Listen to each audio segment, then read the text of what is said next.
Latte Busche nasce nel 1954 come cooperativa.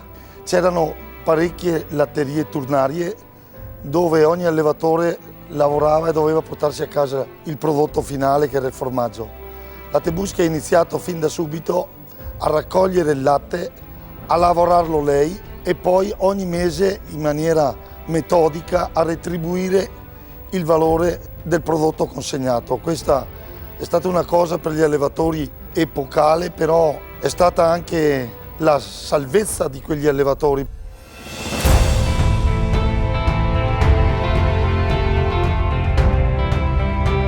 In questa struttura che è Latte Busche si è iniziato subito a lavorare con qualità, con efficienza, con salubrità e quindi un prodotto finito buono, ottimo, che ha da subito dato una garanzia di resa mensile a ogni socio. Difatti con l'andare degli anni le piccole strutture hanno chiuso e quasi tutti sono confluiti su Latte Busche.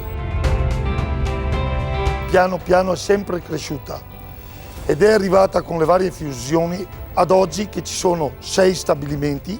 Il fatturato di Latte Busche dell'anno scorso è stato di circa 140 milioni di euro.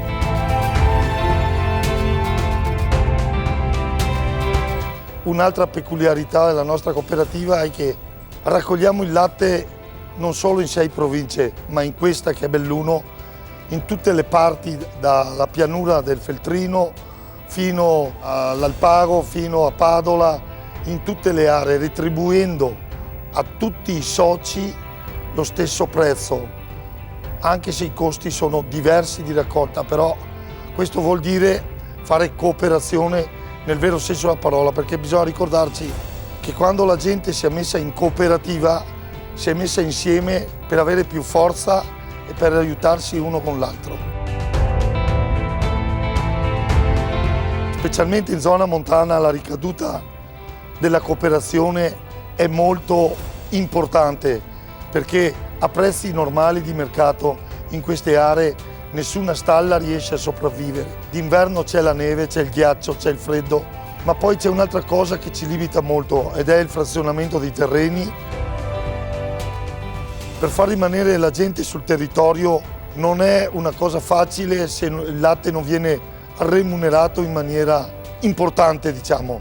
A Padola abbiamo fatto un distretto biologico dove tutti si sono adeguati, fanno il biologico, un biologico, oserei dire, diverso dagli altri e con orgoglio anche più buono, riusciamo a venderlo a un prezzo più elevato e quindi dare ancora un valore aggiunto maggiore a quei soci di alta montagna che altrimenti dovrebbero chiudere le stalle. Il primo obiettivo è salvaguardare che non chiudano stalle. Altro obiettivo, che si inserisca ancora qualche giovane per fare questo lavoro, perché c'è un grosso bisogno di ricambio generazionale.